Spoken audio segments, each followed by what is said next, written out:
ഒരു 17-കാരി കാരണം 19 യുവാക്കളുടെ ജീവിതമാണ് നശിച്ചു പോയത്. എല്ലാ യങ്സ്റ്റേഴ്സിനും ഒരു പാടാണിത്. എല്ലാ യങ്സ്റ്റേഴ്സും കേട്ടിരിക്കേണ്ടതാണ്. ജാംനഗറിലാണ് ഈ ഒരു സംഭവം നടന്നത്. അവശനായ ഒരു യുവാവ് ഡോക്ടറെ കാണാൻ വരുന്നു. ഡോക്ടർ, എനിക്ക് തീരെ വയ്യ, വായ നിറച്ച് പുണ്ണാണ്, സഹിക്കാൻ പറ്റാത്ത വയറുവേദന, പിന്നെ പറയാൻ പറ്റാത്ത സ്ഥലങ്ങളിലെല്ലാം മുറിവാണ്. ഇതെല്ലാം കൂടാതെ ഹൈ ഫീവറും ക്ഷീണവും. ഞാൻ ഫുൾ ഓക്കെ ആയിരുന്നു ഡോക്ടർ, എനിക്ക് എന്ത് പറ്റിയെന്നറിയില്ല. കുറച്ച് ദിവസങ്ങൾക്ക് ശേഷം മറ്റൊരു യുവാവ് ഡോക്ടറെ കാണാനെത്തി. അതേ സെയിം സിംറ്റംസ്. ഈ ഒരു സംഭവം 2 പേരിൽ ഒതുങ്ങിയില്ല. ഒരു പറ്റം യുവാക്കൾ ഡോക്ടറെ കാണാൻ വന്നു. എല്ലാവർക്കും സെയിം സിംറ്റംസ്. ഡോക്ടർ ഡീറ്റെയിൽ ആയി പരിശോധിച്ചു. റിസൾട്ട് വന്നു HIV പോസിറ്റീവ്, എയ്ഡ്സ്.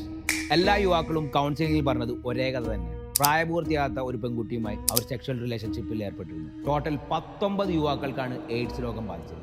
ആ പെൺകുട്ടിക്ക് പ്രായം 17. അപ്പം നിങ്ങൾ കരുതും അവൾക്ക് കാമമാണെന്ന്. അല്ല, അവൾക്ക് ലഹരിയോടുള്ള ഭ്രമമായിരുന്നു. ലഹരി വാങ്ങാൻ ആര് പണം തന്നാലും അവർക്കൊപ്പം പോവും, സെക്ഷൽ റിലേഷൻഷിപ്പിൽ ഏർപ്പെടുകയും ചെയ്യും. ലഹരിയോടുള്ള അതിയായ എഡിക്ഷൻ ആണ് ഈ ഒരു സംഭവം ഇത്ര ഭയാനകമായി ബാധിച്ചതെന്ന് ആരോഗ്യവകുപ്പ് ഉറപ്പിച്ചു പറഞ്ഞു. അവസാനം ആ പെൺകുട്ടിയെ കണ്ടെത്തി. ലഹരിയിൽ നിന്ന് മോചിതയാകാൻ ഡി അഡിക്ഷൻ സെന്ററിൽ കൗൺസിലിംഗും ചികിത്സയിലുമാണ് അവർ. ഈ രോഗം ബാധിച്ചവരെല്ലാം അടുത്തടുത്ത് താമസിക്കുന്നവർ, അതിൽ വിവാഹിതരായവരുമുണ്ട്. അതുകൊണ്ട് തന്നെ രോഗബാധ പടരാൻ സാധ്യത കൂടുതലാണെന്ന് ഡോക്ടേഴ്സ് പറഞ്ഞു. ഒരാൾക്ക് പോലും ഈ പെൺകുട്ടി ലഹരിക്കടിമയാണ്, എയ്ഡ്സ് ബാധിച്ചവളാണെന്ന് ഡൗട്ട് പോലും തോന്നിയില്ല. കുറച്ചു സമയത്തെ സന്തോഷത്തിന് വേണ്ടി 19 യുവാക്കൾക്ക് നഷ്ടപ്പെട്ടത് അവരുടെ ലൈഫാണ്. ഇനി എനിക്ക് നിങ്ങളോടാണ് പറയാനുള്ളത്, യുവാക്കളോടാണ് പറയാനുള്ളത്, സൂക്ഷിച്ചാൽ ദുഃഖിക്കേണ്ട.